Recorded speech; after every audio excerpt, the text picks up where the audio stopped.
পৃথিবীর সমস্ত পাহাড় পর্বত একাধারে 40 দিন পর্যন্ত পানির নিচে।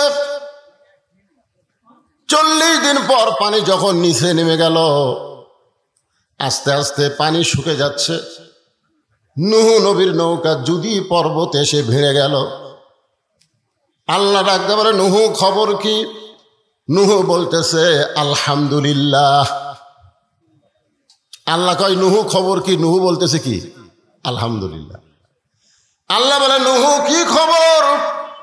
নূহ বলতেছে আল্লাহ নৌকার ভিতরে যারা জীবিত আছে তারা, আর নৌকার বাহিরে যারা ধ্বংস হয়েছে তারা।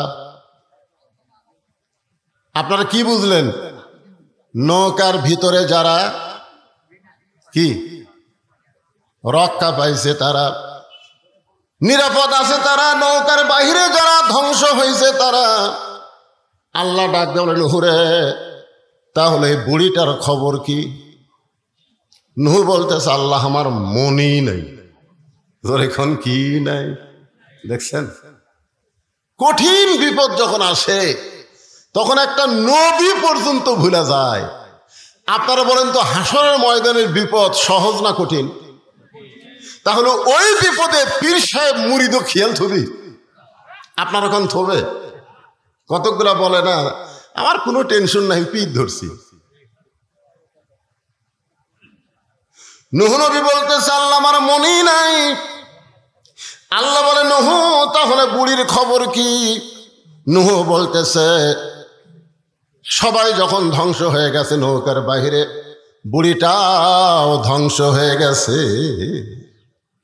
আল্লাহ বলে নূহ আজগুবি কোনো কথা বলা যাবে না। কথা বলতে গেলে তদন্ত করে কথা বলতে হবে। সুবহানাল্লাহ। কম আজগুবি, আমাদের বাংলাদেশে আমরা আজগুবি কথা বলি। আজগুবি যে কোনো কথা আপনি বলবেন, কথা তদন্ত করে বলার দরকার আছে না নাই? জোরে কান আছে, কথা কান আছে না নাই? আজকে আমাদের বাংলাদেশে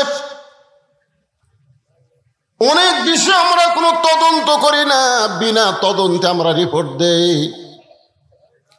আজকে যারা কোরআনের মাহফিল এসেছেন, তদন্ত বিষয়টা একটু মনোযোগ দিয়ে খেয়াল করবেন। আল্লাহ বলে নূহ আজগুবি কোনো কথা বলা যাবে না, তদন্ত করো। নূহ নবী তদন্ত করতে এসে দেখে বুড়ি তো দূরের কথা, বুড়ির বাড়িটাও পর্যন্ত কিছুই হয় নাই। পাহাড়ের উপরে পানি চলে গেল, আর একটা ঝুবড়ি বাড়ি, সেই বাড়িটাই কিছু হলো না। নূহ ডাক দিলেন বুড়িমা। সঙ্গে সঙ্গে বুড়ি টোপলা নিয়ে হাজির। নূহ বলতেছে বুড়িমা টোপলা কেন? বুড়ি বলতেছে আগে থেকেই সাইজ হয়ে আছি, তুমি কখন ডাক দিবে আর গজব যখন আসবে তখন টোপলা সামাল করতে আমার দেরি হবে, সেজন্য আগে থেকেই সাইজ। আল্লাহ বলতেছেন ইয়া আইয়ুহাল্লাযীনা আমানুত্তাকুল্লাহা হাক্কা তুকাতিহি ওয়া লা তামুতুন্না ইল্লা ওয়া আনতুম মুসলিমুন। আল্লাহ বলতেছেন মুসলমান না হয়ে মরো না। আমরা কখন মরবো কেউ জানি? এখন কেউ জানি? তাহলে আমরা যদি না জানি কখন মৃত্যু হবে, তাহলে মুসলমান আমাদের হওয়ার জন্যে আমরা টোপলা বান্দার মতন কি ঈমান আমল ঠিক রাখছি? আপনারা কি মনে করতেছেন? বর্তমান যে পরিবেশ বাংলাদেশে চলতেছে, এই পরিবেশে এখন যদি আজরাইল আমাকে জান কবজ করবার আসে, আমরা কি করব? ও বাবা রে, মারে, ও বাবা আজরাইল রে। একটা গজলেতে আছে, এবারের মতন ফিরে যাও রে আজরাইল, মিনতি করিয়া কই তোমারে। নূহ বললেন বুড়িমা বন্যা গজব শেষ হয়ে গেছে, বন্যা গজব শেষ হয়ে গেছে। সুবহানাল্লাহ হবেন না? ও বুড়িমা তোমার কথা আমার মনেই নাই, তোমার কথা আমার মনেই নাই। বন্যা গজব শেষ, আমি শুধু তোমার কাছে জানতে চাই, গোটা দুনিয়ার সব কিছু ধ্বংস হয়ে গেল, তোমার ঝুবড়ি বাড়ি আর তোমার কিছুই হলো না। বুড়ি মুস্কি মুস্কি হাসের বলে, নুহুরে, আমি যখন আল্লাহর প্রতি ঈমান গ্রহণ করেছি তখন ঈমান আমাকে বলে দিয়েছে দুনিয়ার সবাই তোমাকে ভুলে যাইতে পারে, কিন্তু আল্লাহ তোমাকে কোনোদিন ভুলবে না। আমাদের সবাই সবাইকে ভুলে যেতে পারবে, কিন্তু একজনই আমাদের ভুলবে না। তিনি কে? আরো জোরে বলেন, তিনি কে? তাহলে আমরা জিকির করবো কার? ঠিক আছে, ইমান ঠিক আছে তো? কি মনে হচ্ছে কার জিকির হবে? চড়ে করে পরে বসে আছে আমাদের জাতির পিতা বাবা আজর, রশি ধরে টানতেছে, নিচে নমরুদের আগুনের চুলা দাও দাও করে জ্বলতেছে। ফেরেশতা জিবরাইল এসে সালাম দে বলে, ওগো আল্লাহর নবী ইব্রাহিম, আপনি যে হারে কাঁদতেছেন, আপনার কান্না দেখে আমার দরদ হয়ে গেল। আপনি যদি চান, আল্লাহ আমাকে 600 পাখা দান করছে। জোরে কোন কয়শো? একটা পাখার বাতাস দিব, আগুনের চুলা সাগরে গিয়ে নিভে যাবে। যদি আপনি চান, আপনার কান্না দেখে আমার দরদ হয়। ইব্রাহিম বলে, জিবরাইল, আমি একটা বারও নমরুদের আগুনের চুলার দিকে তাকাই নাই। তাহলে কাঁদতেছেন কেন? বলে, কান্দার কারণ হলো আমার জন্ম দেওয়া বাপ, আমার জন্ম দেওয়া বাপ রশি ধরে টানতেছে আমাকে আগুনে ফেলে দেওয়ার জন্য। সন্তান যখন বিপদে পড়ে, বাবা তখন সন্তানকে সাহায্য করে। জোরে কোন কথা ঠিক কিনা? আর ভাগ্যগুণ আমি এমন একটা বাবার সন্তান, যেই বাবা আমাকে নমরুদের চুলার মধ্যে, আগুনের মধ্যে ফেলে দেওয়ার জন্য রশি টানতেছে।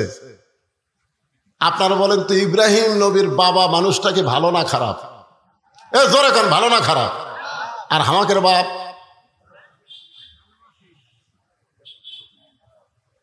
যেই বাবা নিজে নামাজ পড়ে, ছেলে নামাজ পড়ে না, বাবা ইব্রাহিম নবীর বাবার চাইতো খারাপ বাপ। যেই বাবা তার সন্তানকে একদম বাগডম প্রাইমারি ভর্তি করে দেয়, হাফেজি মাদ্রাসায় ভর্তি করে দেয় না, এই বাপ ইব্রাহিম নবীর বাপের চাইতো খারাপ বাপ। কথা কন না কেন? এইবার কথা বন্ধ হলো কেন? আপনি সত্যি করে বলেন তো, প্রাইমারির যদি আপনার সন্তানকে ভর্তি করে দেন, ওই সন্তান পাক হবে না নাপাক হবে? কেবারে পাক নাপাক আপনারা বোঝেন না। কারণ পাক হবে না নাপাক হবে? আর এই হাফিজি মাদ্রাসায় যদি আপনার সন্তান ভর্তি করে দেন, ওই নাপাক হবে না পাক হবে? কারণ কি? কারণ হাফিজি মাদ্রাসায় যে শিক্ষা দেওয়া হয়, সেইটা ধরবার গেলেই পবিত্র হইয়া ধরা লাগবে। জোরে কোন কথা ঠিক? কথা কন। আল্লাহ কোরআনে বলেছে, লা ইয়ামাসসুহু ইল্লাল মুতাহহারুন, ততক্ষণ পর্যন্ত তুমি পবিত্র না হবে ততক্ষণ কোরআন স্পর্শই করতে পারবে না। যেই কোরআন ধরতে গেলে পবিত্র হতে হয়, সেই কোরআনের সমাজ যদি বাংলাদেশে চালু হয়, বাংলাদেশ কেমন দেশ হবে এটা বাংলার মুসলমান কল্পনাই করতে পারতেছে না। জোরে কোন কথা ঠিক কিনা? একবার যদি কল্পনায় আনতে পারতো, তাহলে মানুষের তৈরি আইন এইটা গ্রহণ করতো না। আল্লাহর কোরআন আইন বাস্তবায়ন করার জন্য নিজের জীবন আল্লাহ রাস্তায় কুরবানি দিয়ে দিত। জোরে করে কথা ঠিক কিনা?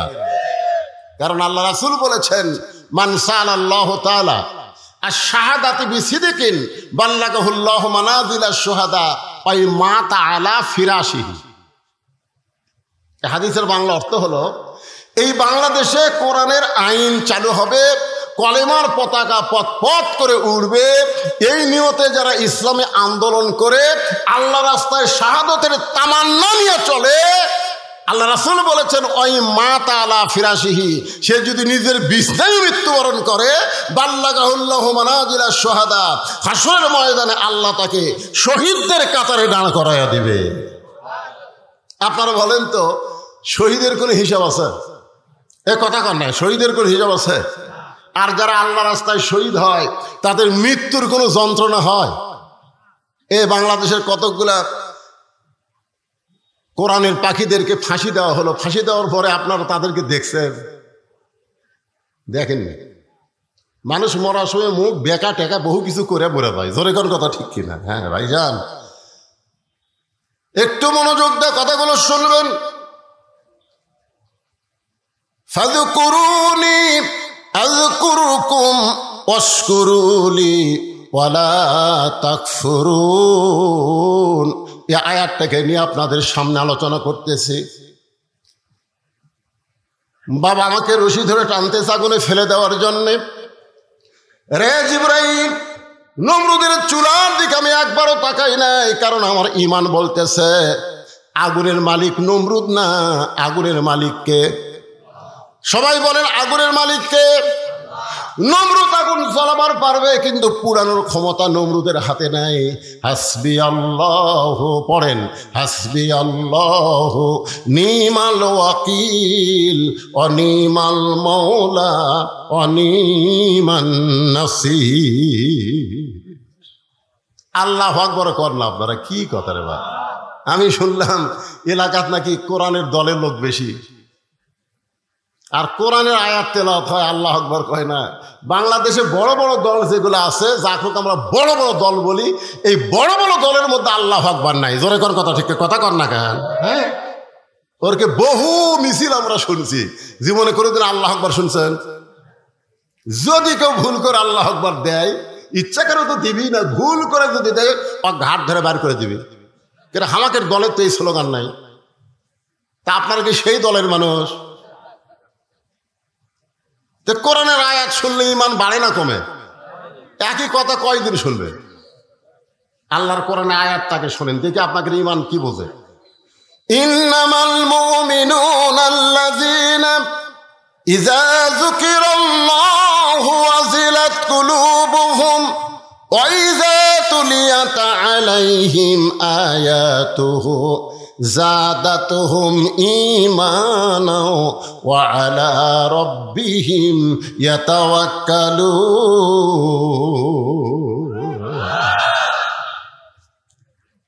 আল্লাহ কয়, ইব্রাহিম তোমার ঈমানের যে পাওয়ার, নমরুদের আগুনের সেই পাওয়ারই নাই। তোমার ঈমানের পাওয়ারের কাছে আগুনের পাওয়ার ঠান্ডা হয়ে গেল। আমি আল্লাহ ঘোষণা করলাম, কুল্লা ইয়া নারু কুনি বারদাও ওয়া সালামান আলা ইব্রাহিম। আগুনের চুলার উপরে ইব্রাহিম নবী স্মরণ করছে কাকে? জিকির করছে কার? আল্লাহকে। আসমানে ভুলে গেছে নাকি? আসমান থেকে আগুনকে শান্তিদায়ক বানায় দিল। আমরা সে আল্লাহর জিকির করব। এখন জিকির সম্পর্কে কোরআনে একটা আয়াত আপনাদের সামনে বলতেছি, দেখেন। আল্লাহ বলতেছেন, ইন্না নাহনু নাযালনা যিকরা ওয়া ইন্না লাহু লাহাফিজুন। এই আয়াতের মধ্যে কি বলা হচ্ছে? ইন্না নাহনু নাযালনা যিকরা। আপনারা বলেন তো এই আয়াতে জিকির মানে কি? হ্যাঁ, দুই একজন কনকে, বাদ বাকি লোক কি বোবা নাকি? বোবা। তাহলে প্রথম আয়াতে জিকির মানে স্মরণ, এই আয়াতে জিকির মানে কোরআন। তাহলে কোরআনকে আল্লাহ জিকির হিসাবে নাজিল করেছে। এই কোরআন হেফাজতের দায়িত্ব দুনিয়ার কোনো মানুষের হাতে রাখে নাই। কোরআন হেফাজতের দায়িত্ব কার? আল্লাহ যদি ঠান্ডা বাতাস দেয়, আপনাদের কোনো অসুবিধা থেকে ভাইরা? আমি তো বৈশাখ মাসের মাহফিলে আমি বলে দিই, এই যে উপরে যে কাপড় টাঙ্গাইনি, এই যে কাপড়, আমি এই সপ্তাহে যে কয়টা মাহফিল করছি, এই খালি আজগাড্ডার উপর কাপড় দেখতেছি। বক্তা বসে থাকবে, এরই থাকবে কাপড়, আর এই জায়গা খালি লাঠি পুতবি আর আলোর বাতি দিবি। সামান্য বাতাস ওটা কাপড় দিতেছে।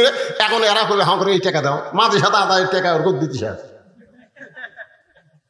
কারণ বৈশাখ মাসের বাতাস তো আক্কেল নাই, ধরে কোনো কথা ঠিক কিনা, ভিতরে ঘুরবি চাঙা দিয়ে তুলে যায়। বাতাস হোক, যে আবহাওয়া গরম আবহাওয়া হয়েছে, একটু বাতাস হোক। আপনার উপর দিক না তাকায়া এই কালো মানুষের দিকে একটু তাকায় থাকেন। অসুস্থতা নিয়ে আলোচনা করতে যে ভাইজান, একটু মনোযোগ দিয়ে শুনবেন। তাহলে এখানে জিকির মানে কি? ইন্না, আরেকবার কই আয়াতটা কই, তাহলে বুঝতে পারবেন। ইন্না নাহনু নাযালনা যিকরা ওয়া ইন্না লাহু লাহাফিজুন। এখানে জিকির মানে আপনার সবাই এক বাক্যে বলেন কোরআন, জোরে বলেন না। এই কোরআন হেফাজতের দায়িত্ব কার? পৃথিবীর সমস্ত মানুষ যদি কোরআনের বিরুদ্ধে লাগে, আল্লাহ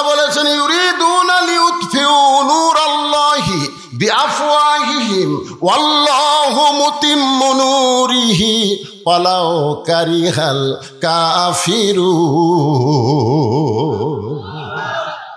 বাংলাদেশের সমস্ত মানুষ মুসলমান হয়েও যদি কোরআনের আইন না চায়, আল্লাহর কোনো ক্ষতি হবে না। জোরে কোন কথা ঠিক কিনা? আল্লাহর কোনো ক্ষতি হবে? কোনো ক্ষতি নেই। করেন না কেন? শয়তানের দল করেন, কি হবে? আল্লাহর কি হবে? আর আল্লাহর দল করলে আপনাদের কি হবে?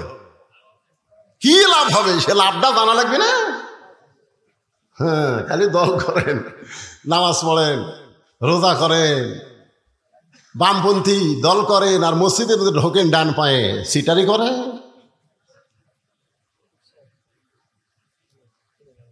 শোনেন, প্রথম একটা আয়াত নাজিল হলো, রাসূল তখন মদিনায় নামাজ পড়াচ্ছেন। আয়াতটা নামাজের মধ্যে আল্লাহ তাআলা রাসূলের উপর নাজিল করলেন, নামাজের ভিতরেই আল্লাহ ওহী নাজিল করলো। আয়াতটা হলো, ইয়া আইয়ুহান নাবিয়্যু হারজিল মুমিনিনা আলাল কিতাল। আমার আগে শাফি ওয়াজ করলো না, শাফি খালি না, বাংলাদেশের অধিকাংশ বক্তারা এই ভুলটা করে। বলে মুনাফিক সর্দার হলো আব্দুল্লাহ ইবনে উবাই। আব্দুল্লাহ ইবনে উবাই হলো একজন সাহাবী। আব্দুল্লাহ ইবনে উবাই হলো একজন সাহাবী। উবাইয়ের বেটা আব্দুল্লাহ, উনি আব্দুল্লাহ ভালো মানুষ, কিন্তু উবাই ইবনে খলফ যিনি মুনাফিকের সর্দার, তার নাম হলো উবাই ইবনে খলফ। জোরে কোন নাম কি? আর এক জায়গাতে আছে উবাই ইবনে সলুল। হ্যাঁ, উবাই ইবনে সলুল না উবাই ইবনে খলফ। আর আব্দুল্লাহ ইবনে উবাই একজন সাহাবী। আর আমরা একটা সাহাবী খেলে মুনাফিক বলে যাচ্ছি। আমার কথা কি বুঝতে পারছেন? হ্যাঁ, তো উবাই ইবনে খলফ সামনে কাতারে নামাজ পড়ে, টুপি ঠিক, দাড়ি ঠিক, জুব্বা ঠিক, পাগড়িও ঠিক। এখানে আবু বকর রাদিয়াল্লাহু পাশে নামাজ পড়ে। আয়াত যখন নামাজের মধ্যে নবীর উপর নাজিল হলো, তখন নবী নামাজের সালাম ফিরায় সাহাবীর দিকে মুখ করলেন। মুখ করে বললেন, সাহাবীরা, আল্লাহ পাক একটা আয়াত আজকে নামাজের মধ্যে আমার উপর নাজিল করেছে। সাহাবীরা তো আশ্চর্য হয়ে বললেন, হুজুর, আল্লাহ কি আয়াত নাজিল করলো আপনি আমাদের বলেন। আল্লাহর নবী বললেন, তাহলে সাইজ হয়ে তোমরা শোনো। এই আয়াতটা হলো সাইজ হওয়ার আয়াত। জোরে কোন কি হওয়া? সাইজ হওয়া। খালি জামাতবদ্ধ ভাবে নামাজ পড়লে হবে না, কাতার সোজা করে নামাজ পড়লে হবে না, জামাতবদ্ধ ভাবে কাফের বেঈমানদের বিরুদ্ধে অস্ত্র ধারণ করা লাগবে। কারণ মক্কার কাফেররা যে কোনো সময় মদিনা আক্রমণ করতে পারে, আর মদিনা আক্রমণ করলে ইন্নাল্লাহা মা'আস সাবিরিন, ধৈর্যশীলদের সঙ্গে আল্লাহ আছে। আজকে আমাদের গোটা বাংলাদেশ ভারত আক্রমণ করেছে, প্রতিবেশী ভারত আমাদের গোটা বাংলাদেশ আক্রমণ করেছে। আপনারা বলতেছেন, হুজুর কি দিয়ে আক্রমণ করলো? ভারত তো আমাকে সাহায্যকারী, ভারত আমাদের প্রতিবেশী। আপনি জানেন না, ভারত অস্ত্রের চাইতে মারাত্মক অস্ত্র দিয়া আমাদের বাংলাদেশকে আক্রমণ করে আমাদের ঘরের বউ পর করে দিছে। কথা কন না কেন ভাই? আপনাকে গ্রামত কি ডিসেল লাইন নাই? আপনি যাই আজকে বউ কবেন যে বজরিশিতে এত ওয়াজ শুনিস, অমুক বক্তার এত ওয়াজ শুনিস, পর্দার এত ওয়াজ শুনিস, আজ থেকে ভারতের 2টা চ্যানেল বাদ দিবি, স্টার জলসার জি বাংলা, এই 2 চ্যানেল দেখা হবে না। খালি এই কথা কবেন, দেখবেন তো বউ আপনার পক্ষে আছে না চ্যানেলের পক্ষে গেছে। আপনি খালি এটা খেয়াল করবেন। শোনেন, মেয়ে মানুষকে যদি দখল করে, মরদ মানুষ দখল হতে কোনো দেরি নাই। কারণ মেয়া দিয়েই বাংলাদেশ চলতেছে। তোর কোন কথা ঠিক কিনা ভাই? কিভাবে দেখছেন? ভারত আমাকে যুদ্ধ করা লাগবে কে রে? এমন ভাবে মাল দিয়ে দিচ্ছে আমাদের ছেলেমেয়েকে, যুবকদেরকে। যুবকগুলা সব নষ্ট হয়ে গেছে। একটু মনোযোগ দিয়ে কথাগুলো শুনবেন।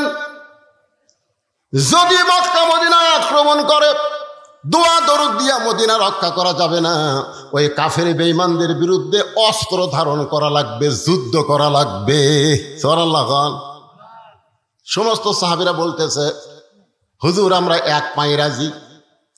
কারণ আল্লাহ যখন বলেছে অন্যায়ের বিরুদ্ধে যুদ্ধ করতে আমরা এক পায়ে রাজি, কিন্তু উবাই ইবনে খালদ ও সামনে কাতারে টুপিওয়ালা দাড়িওয়ালা ও নবীর কাছে গিয়ে বলতে যে হুজুর এইটা না গন্ডগোলের আয়াত। আপনারা বলেন তো ইসলামী আন্দোলনের আয়াত এটা কি গন্ডগোলের আয়াত? কথা কন না কেন, এটা কি গন্ডগোলের আয়াত? নবী চম করে বললেন স্বয়ং আল্লাহ তাআলা যে আয়াত নাজিল করলো আমার 1 নম্বর মুসল্লি বলতেছে গন্ডগোলের আয়াত।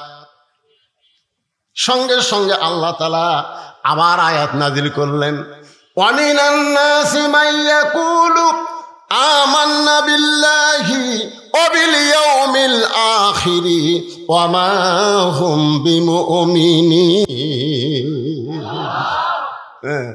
মানুষের মধ্যে অনেক টুপিওয়ালা দাড়িওয়ালা জুব্বাওয়ালা নামাজিওয়ালা থাকবে, আল্লাহ বিশ্বাস করবে, আখিরাত বিশ্বাস করবে। আল্লাহ বলেছে ওরা মুমিনই না, ওরা মুমিন নয়, ওরা হলো মুনাফিক।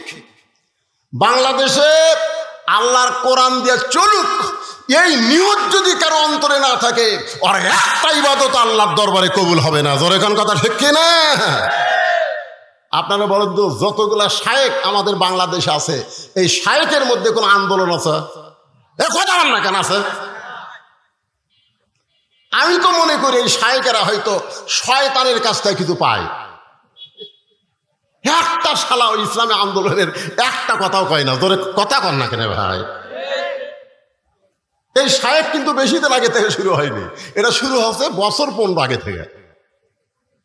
আগে মৌলানা ছিল, হজরত মৌলানা ছিল, হঠাৎ এই শায়েখ, এক শায়েখ এক কথা বলছে আর এক তাহেরি সেটা নিয়ে লেগে গেছে। এখন ফেসবুক খুলে দেখেন, ও রে বাবা রে, নবী কখন থেকে কি হলো, এই নিয়ে আমাদের বাংলাদেশের যুবকেরা মাথা শেষ। নামাজ পড়ে কি হবি রে? তাহেরি একটা কয়, আহমদুল্লাহ একটা কয়, কিরে তোকে নামাজ পড়ে কি হবে? এই কথা তো কে বলো না, হুজুর ঠিক নাই কি? তুমি যত বড় আলেম হও, তোমার জবান দিয়ে যদি ইসলামী আন্দোলনের কথা না আসে, বাতিলের বিরুদ্ধে হকের পক্ষে কথা না আসে, তোমার একটা আমল আল্লাহর দরবারে কবুল হবে না। জোরে কোন কথা ঠিক কিনা? ডাইরেক্ট যদি বলবার না পারো, আল্লাহ বলেছেন উদউ ইলা সাবিলি রাব্বিকা বিল হিকমা, বদরুশের মতন হিকমতের সাথে কও। জোরে কোন ঠিক না? আমি কি ডাইরেক্ট কই? আমি অ্যাঙ্গেলে মারি, তাই বলে কি হক কথা বলা লাগবে না? সবাই আমার সঙ্গে পড়েন, কুল জাল হক, পড়েন কুল জাল হক ওয়া যাহাকাল বাতিল ইন্নাল বাতিলা কানা যাহুকা। তাহলে কোরআন হেফাজতের দায়িত্ব কার? মক্কার কাফেররা চেষ্টা করলো, যার উপর আল্লাহ কোরআন নাজিল করতেছে তাকে যদি হত্যা করা হয় তাহলে কোরআন এমনি দুনিয়া থেকে নিভে যাবে। আল্লাহ নবীকে হত্যা করার পরিকল্পনা করলো, অর্থাৎ কোরআনকে দুনিয়া থেকে বিদায় করার পরিকল্পনা করলো। গভীর রাত্রে মক্কার 37টা গোত্রের 37 জন নেতা আল্লাহ নবীর বাড়ির চারিধার ঘেরাও করলো এই জিকিরকে হত্যা করার জন্যে। আসলে নবী হত্যা না, আল্লাহর কোরআনকে দুনিয়া থেকে নিপাত করার চেষ্টা করলো। আমার কথা কি বুঝবার পারতেছেন? আল্লাহ বললেন, হাবিব দীর্ঘ 13 বছর মক্কায় কলেমার দাওয়াত দিলেন, মুসলমানের সংখ্যা হলো মাত্র 320 জন। এইরকম দাওয়াত দেয় ইসলামের বিজয় সম্ভব না। ওরা যখন চাচ্ছে কোরআনকে নিপাত করতে, আপনাকে হত্যা করতে, আপনি গভীর রাত্রে মক্কা থেকে মদিনায় হিজরত করেন। ওই কাফেরদের চোখ ডাঙ্গায়া আল্লাহ নবী আবু বকরকে সঙ্গে করে মদিনায় চলে আসলেন। মাত্র 8 বছর পর আল্লাহ তাআলা যেই মক্কা থেকে নবীকে মদিনায় পাঠাইছিলেন, ওই মক্কা আবার বিজয় দিয়া দিলে। সবাই পড়েন আমার সঙ্গে, ইজা জা আনাসরুল্লাহি ওয়াল ফাতহ ওয়া রাআইতান নাসা ইয়াদখুলুনা ফি দীনিল্লাহি আফওয়াজা ফাসাব্বিহ বিহামদি রাব্বিকা ওয়াস্তাগফির ইন্নাহু কানা তাওয়াবা। এখন আপনাদের কাছে আমার একটা প্রশ্ন, সে প্রশ্নটা হলো, আপনারা বলেন তো মক্কায় রাসূল কত বছর কলেমার দাওয়াত দিছে? আচ্ছা, আপনারা কি আমার কথা বুঝবার পারতেছেন না, না রাগ করে উত্তর দিচ্ছেন না? কোনটা কথা কন না, কথাগুলি তো সব। 13 বছর দাওয়াত দিয়ে মুসলমানের সংখ্যা হলো মাত্র 320 জন। তার মধ্যে 17 জনকে ওরা মারাই পিটাই মারিছে। 320 জনের মধ্যে কয়জন মারছে? 17 জনকে ওরা পিটাই মারিছে পারে। তাহলে 13 বছরের আয় হলো 303 জন। এই 303টা আয় নিয়ে নবী হিজরত করলেন মদিনায়। মদিনায় 8 বছরে 10,000 সাহাবী নিয়ে মক্কা বিজয় হয়ে গেল। তাহলে 13 বছরে 320 জন আর 8 বছরে 10,000। কোন ইসলাম? মক্কার ইসলাম না মদিনার ইসলাম? কোনটা চান আপনারা? কথা কয় না। মক্কার ইসলাম খালি পিটন খাওয়া, আর মদিনার ইসলাম খালি পিটন খাওয়া না, মারবো। আজকে বাংলাদেশে মক্কার ইসলাম চলতেছে খালি পিটন খাওয়ার দা। ধরে কোনো কথা ঠিক না? পিটন দেওয়ার ইসলাম নাই ভাই রে। যারা ইসলামে আন্দোলন করতেছে তারাও হেকমত অবলম্বন করতেছে। এই যে সামনে নির্বাচন, এখনো যায়নি। হেকমত করতে করতে আমি এক ওয়াজে বলি, চৌরাশা চুরি করতেছে আর ওই হেকমত অবলম্বন করছে। ইন্নাল্লাহ মা সাবিরিন, ধৈর্যশীলদের সঙ্গে আল্লাহ আছে। এই কয়ে ধৈর্য ধারণ করতেছে, এদিকে চোর সব নিয়ে চলে গেছে। ওই হেকমতে আছে, ওই হেকমতে আছে।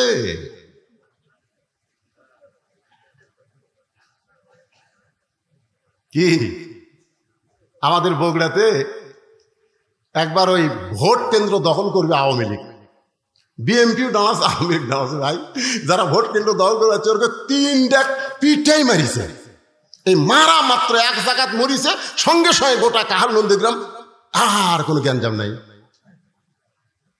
কি বুঝতেছেন?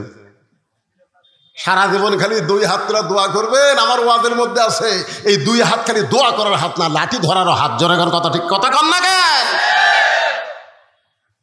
খালি হেকমত অবলম্বন করতেছে। চোর সব চুরি করে লিয়ে গেছে, লিয়ে যাক বার, এবারে লিয়ে যাক। সামনেবার আমি সদা ক্ষম, সামনেবার সদা কবি। ওই সামনে আস্তে আস্তে আবার চোর আসবি। আপনি খালি হেকমতি ধরবেন।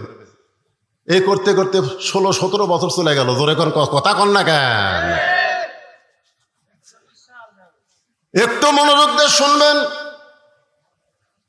আল্লাহ নবী মক্কায় থাকতে কলেমার দাওয়াত দিয়েছেন, কারণ নবী ছিলেন ইমাম আর আবু জেহেল ছিলেন নেতা। নবী ছিলেন ইমাম আর আবু জেহেল হলো নেতা। এই কারণে 13 বছরে মুসলমানের সংখ্যা হলো 320 জন। কারণ জালেম যদি নেতা হয় আর ভালো মানুষ যদি মসজিদের ইমাম হয়, ওই মসজিদ দিয়ে কোনোদিন সমাজের 1 পয়সা উপকার হবে না। জোরে কোন কথা ঠিক কিনা? জালেম হচ্ছে নেতা আর আলেম হচ্ছে ইমাম। আল্লাহ দেখলেন ইসলামের ধারা পাল্টাতে হবে, এই নবীকে হিজরত করে মদিনায় নিয়ে গেলেন। মদিনায় নিয়ে যাওয়ার পরে আল্লাহ তাআলা সর্বপ্রথম নবীকে দিয়ে একটা মসজিদ বানায় নিলেন, যে মসজিদের নাম হলো মসজিদে কোবা। ধরে কোন মসজিদের নাম কি? যারা হজ করছেন, এখানে যারা হাজী সাহেব আছেন তারা সবাই মসজিদে কোবা চেনেন, অথবা যারা ওমরা করছেন তারাও চিনেন। ওই মসজিদের মধ্যে 2টা রাকাত নামাজকে যদি আদায় করে আল্লাহ খুশি হয়ে তাকে একটা ওমরা হজের সওয়াব দিয়ে দেয়। কাবা ঘরে 2 রাকাত নামাজ পড়লে আপনি 2 লক্ষ রাকাত নামাজের সওয়াব পাবেন। মদিনায় যদি 2 রাকাত পড়েন আপনি 1 লক্ষ রাকাত নামাজের সওয়াব পাবেন।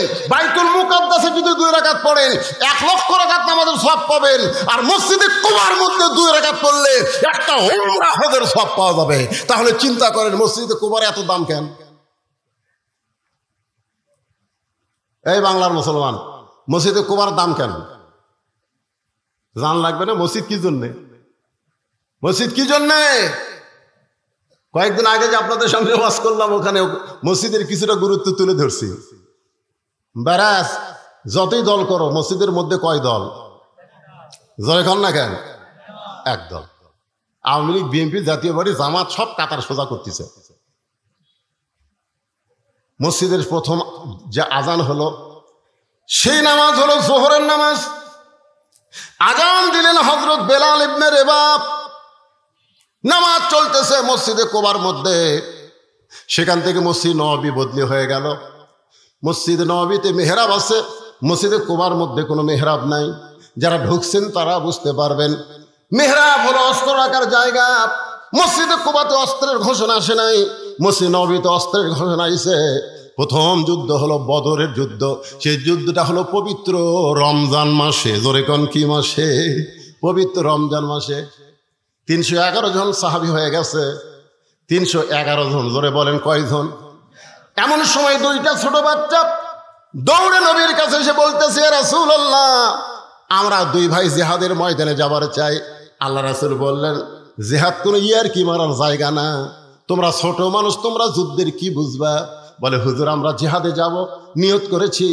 কারণ জিহাদের ময়দানে কেউ যদি শহীদ হয়ে যায়, আপনি বলেছেন শহীদের মৃত্যু একটা খুদি পিঁপড়া কাটার চাইতেও আযাব কম। মানে এক কথা আযাবই নেই। একটা খুদি পিঁপড়া যদি আপনার কামড় দেয়, আপনি চটকে দেন না? হুজুর আমরা শহীদ হবার চাই। আল্লাহ রাসূল বললেন, জিহাদের ময়দানে শহীদ হতে গেলে তার একটা মাপ হওয়া লাগবে। বেলাল, দেখি মাপের কাঠি নিয়ে আসো। একজনের নাম হলো মুআফেজ, আর একজনের নাম হলো মুয়াজ। মুয়াজ আর মুআফেজ দুই ভাইয়ের। মুয়াজকে মাপের মধ্যে নিয়ে আসা হলো। মাপে দেখা গেল 5 ফুট লম্বা হয়ে গেছে। আল্লাহ রাসূল বললেন, মুয়াজ তুমি লম্বাই হলা 5 ফুট, তোমাকে জিহাদের ময়দানে যাওয়ার হুকুম দেওয়া হলো। মুআফেজ বলতেছে, ইয়া রাসূলুল্লাহ, ও লম্বা হবার পারে, কিন্তু আমার চাইতে ওর শরীরে শক্তি কম। ওগো আল্লাহর নবী, আপনি যদি আমাদের দুই ভাইকে কুস্তি লাগা দেন, তাহলে দেখতে পারবেন লম্বা হলে কি হবে, ওর গাওয়াত কোনো শক্তি নাই। নবী তাবাসসুম মুস্কি হাসি দিয়ে বললেন, ঠিক আছে, তোমরা দুই ভাই কুস্তি করো। দুই ভাই যখন কুস্তি করতেছে, ছোট ভাই মুআজকে কানে কানে বলে, ভাই তুমি তো মাপে হয়েই গেছো ভাই, তোমার তার কোনো টেনশন নাই, কিন্তু এই কুস্তিতে তুমি একটু দুর্বল হয়ে আমার বুকের নিচে পড়ো, আমার বুকের নিচে পড়ে যাও, তাহলে আমি তোমার বুকের উপর থাকলে নবী আমাকেও যাওয়ার পারমিশন দিয়ে দিবে। মুআজ বলতেছে, নবী কিন্তু সাধারণ বিষয় না, হয়তো বুঝতে পারবে। বলে, ভাইজান বুঝবার পারবে না, তুমি একটু দুর্বল হয়ে নিচে থাকো, আমাকে একটু তোমার বুকের উপর উঠে দাও। মুআজ বলতেছে, আমি পারবো না। এবার মুআফেজ কানে কানে বলতেছে, ভাই রে, তুমি বলো তো, আল্লাহ রাসূলকে জীবনের চাইতে যদি বেশি ভালোবেসে থাকো, তাহলে বলো, ডান দিক থেকে যদি কাফেররা নবীকে লক্ষ্য করে তীর মারে, তুমি না হয় ডান দিকে থাকতে পারো, কিন্তু বাম দিক থেকে যদি তরবারি মারে, বাম দিকে কে দাঁড়াবে বলো? আমি থাকবো ডানে, তুমি থাকবো বামে, তুমি থাকবা সামনে, আমি থাকবো পিছনে। আমাদের জীবন যতক্ষণ থাকবে, আল্লাহ রাসূলের দেহ কাফেরদের অস্ত্র যেন স্পর্শ না করে। সঙ্গে সঙ্গে মুআজ দুর্বল হয়ে বুকের নিচে পড়ে যায়। এমন সময় আল্লাহ রাসূল বলতেছে, এইরকম ছোট বাচ্চারা শহীদ হওয়ার নিয়তে যখন আল্লাহর দল করে, এই ইসলামকে কেউ মাটির নিচে দাফন করতে পারবে না। একদিন গোটা পৃথিবীতে ইসলামের বিজয় হয়ে যাবে। লিল্লাহে তাকবীর। এমপি সাহেবের আগমন। আপনাদের এমপিকে আমি এর আগে দেখছি, তখন এমপি ছিল না, তো এমপি হওয়ার পরে এটা প্রথম।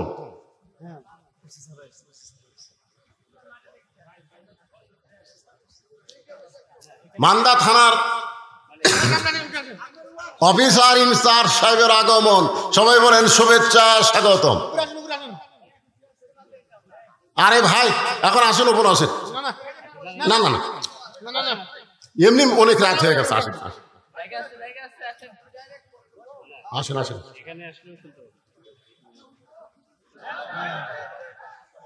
যে মানুষটা সাধারণ মানুষের মধ্যে বসতে চায়, এমপি হওয়ার পরও কখনো তার মনে এতটুকু অহংকার আসে নাই যে আমি এমপি। তার মন বলতেছে আমি জনগণের সেবক। জোরে কোনো কথা ঠিক কিনা? এর আগে আমি ভিডিওতে দেখেছি, এরকম একটা মাহফিলে আমার ভাই মঞ্চের সামনে বসে আছে, এমপি সাহেব বসে আছে। এখন আপনারা তো কাম তো অকাম করছেন, সভাপতি পর্যন্ত চেয়ার দেন। এখন এক চেয়ার দিয়ে থাকবেন টেজের ওপর, এটা কেমন হয়? না না শোনেন আমি কই কেন ওই দিকে কয়েকটা প্লাস্টিকের চেয়ার তো দেখা যাবে যে আনা যাবে না, যে তোর আনা যাবে না। আচ্ছা আমরা বসি, অসুবিধা নেই। জি আলহামদুলিল্লাহ। বরঞ্চ আপনার থেকে একটু অনুমতি নেই, এখানে তো নির্বাচনের তফসিল ঘোষণা হয়েছে, যার জন্য আসলে আমার মুভমেন্ট করা খুব নিষেধ। মানে সিইসি থেকে আরম্ভ করে ব্যাকে ধরার জন্য বসে আছে, মানে যে কোনো সময় সফল। আবার আপাও বলছে, সে কারণে আমি যদি একটু সালাম দিয়ে চলে যেতে পারতাম আপনার এই নির্বাচন চলার কারণ, তাছাড়া আমার সারা দেশ থেকে আপত্তি নেই। ঠিক আছে সেদিন তো আমরা কেটে দিয়ে আসলাম, ঠিক আছে, ওটি বসে আসলে তারা সালাম কিভাবে দিতে ভাই। ঠিক আছে আমি আপাতত কিছু সময়ের জন্য আলোচনা বন্ধ করলাম। আমার প্রধান অতিথি সাহেব তার সঙ্গে থানা ইনচার্জ সাহেব এসেছেন, তারা একটু সংক্ষিপ্ত সালাম দেবেন, শুভেচ্ছা দেবেন, তারপর ইনশাআল্লাহ।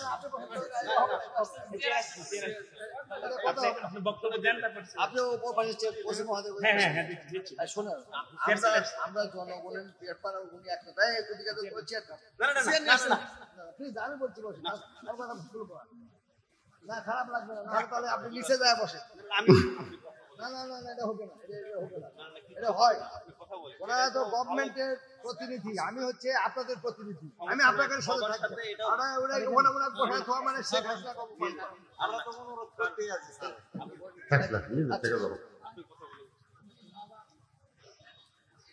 বিসমিল্লাহির রহমানির রহিম। আজকে এই পবিত্র মাহফিল সম্মানিত সভাপতি, উপস্থিত সহসভাপতিবৃন্দ, আলিম দিনগণ, শ্রদ্ধাভাজন মুরব্বীগণ, সমবয়সী যুবক ভাইরা, স্নেহের কচি কাছেরা, পর্দার দোয়া করি আমার মা ভক্তিগণ। আর বিশেষ করে এখানে উপস্থিত আছেন আপনারা জানেন মালদা, আমরা এই কথাটা বলতে বাধ্য হচ্ছি, আমরা যখন কোনো বেকায়দায় করি অনেক সময় আল্লাহ তাআলাকে কিন্তু ধারা করি, ঠিক না? মিয়াউমিল জুমআ ফাসাউ ইলা যিকরিল্লাহ, এখানে জিকির মানে কি? এই জিকির নিয়েই কিন্তু কথা শুরু হচ্ছে। সেই জিকির থেকে আল্লাহর কোরআনকে আপনার জিকির স্বীকার করলেন, আর সেই কোরআনের আলোচনা করতে আজকের মাহফিলের প্রধান অতিথি সাহেব মঞ্চে এসে গেলেন। আমি তাকে নিয়ে সভাপতি সাহেব আমাকে বলতেছে হুজুর আমি একটু যাবার চাই। বললাম না আপনি যাইন না, আমি কিছুক্ষণের মধ্যেই মাহফিলের এই ভাঙ্গা মাহফিল আর চাঙ্গা করা যাবে না, আমরা সকলেই মোনাজাতে শামিল হব। সকলে ইস্তেগফার পড়ে আস্তাগফিরুল্লাহাল্লাযী লা ইলাহা ইল্লা হুয়াল হাইয়ুল কাইয়্যুম ওয়া আতুবু ইলাইহি আল্লাহুম্মা আমিন। আল্লাহুম্মা আনতাস সালাম ওয়া মিনকাস সালাম তাবারাকতা ইয়া যাল জালালি ওয়াল ইকরাম। আয় আল্লাহ তাআলা তোমার নবীর এতিমখানা হাফেজি মাদ্রাসাকে লক্ষ্য করে আজকের এই জান্নাতের বাগান সাজাইছিল আল্লাহ। কঠিন গরমের ভিতরে তোমার হাজারো বান্দা বান্দে আজকের মাহফিল উপস্থিত হয়েছিল আল্লাহ। আজকের এই মাহফিলকে আমাদের সকলের হেদায়েতের জন্য, নাজাতের জন্য, জান্নাতের জন্য কবুল করেন। এই মাহফিলের শুরু থেকে শেষ পর্যন্ত যত আলোচনা হয়েছে আল্লাহ যদি কোনো ভুল হয় মাফ করে দেন, জাহাদিয়া মঞ্জুর করেন। সোনার মদিনায় নবী পাকের রওজা মোবারকে আল্লাহ কবুল করে নেন। तमाम अंबिया केराम असहाबे केराम ताबिनी केराम तमाम पृथिवीर माटिर निचे যত মুমিন মুমিনা শুয়ে আছে আল্লাহ সকলের আরওয়াহ আর হাদিয়া কবুল করেন। আমরা যারা হাত তুলেছি আমাদের জনম দুঃখনী মা বাবা যাদের কবরে চলে গেছে আল্লাহ মা বাবার কবরকে জান্নাতের টুকরা বানিয়ে দিন। আমাদের বাপ মা যাদের জীবিত আছে আল্লাহ এই নিয়ামতের হায়াত বাড়ায়া দেন। আল্লাহ আমি অসুস্থ, আমার মতো যারা অসুস্থ হাত তুলেছে আল্লাহ সুস্থতার নিয়ামত দান করেন। ফিলিস্তিনের মুসলমানকে আল্লাহ আপনি বিজয় দেন। ফিলিস্তিনের মুসলমান নিজের জন্য যুদ্ধ করে না, তোমার বাইতুল মুকাদ্দাসকে রক্ষা করার জন্য যুদ্ধ করে। আল্লাহ বাইতুল্লাহ তুমি আবাবিল পাখি দিয়া আব্রাহা বাদশাকে ধ্বংস করে দিলে, তোমারই বাইতুল মুকাদ্দাসকে হেফাজত করার জন্য আল্লাহ তুমি মুসলমানদেরকে বিজয়, ফিলিস্তিন মুসলমানদের হেফাজত করো। যারা জীবন দিয়েছে তাদেরকে শাহাদতের মর্যাদা দান করো। যারা আহত অবস্থায় আছে হাসপাতালে তাদেরকে সুস্থতার নিয়ামত দিয়ে দাও।